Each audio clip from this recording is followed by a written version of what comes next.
Cuando suene en los cielos la trompeta real, se abrirán las nubes con gloria celestial. Los muertos en Cristo se alzarán sin temor, y los vivos irán al encuentro del Señor. Desde el norte al oriente se oirá su voz, como trueno de justicia llamando a los dos. Ángeles vuelan con trompetas de paz, reuniendo a los santos de aquí y más allá. Sonará la trompeta del Rey Celestial, reunirá a los suyos de mar a mar.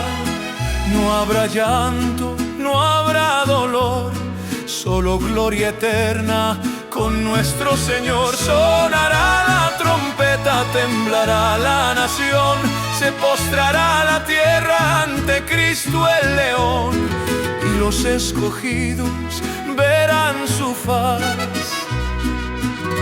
cuando Cristo regrese con poder y paz.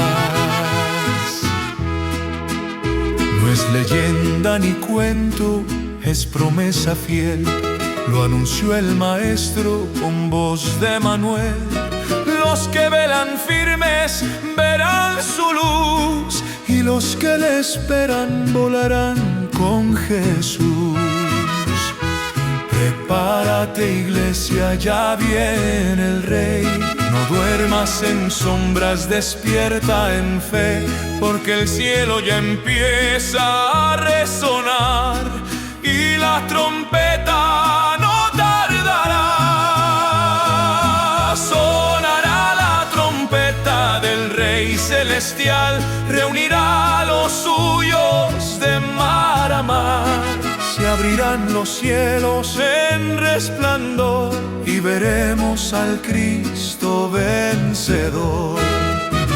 Y el mundo sabrá que Él es verdad cuando suene la trompeta.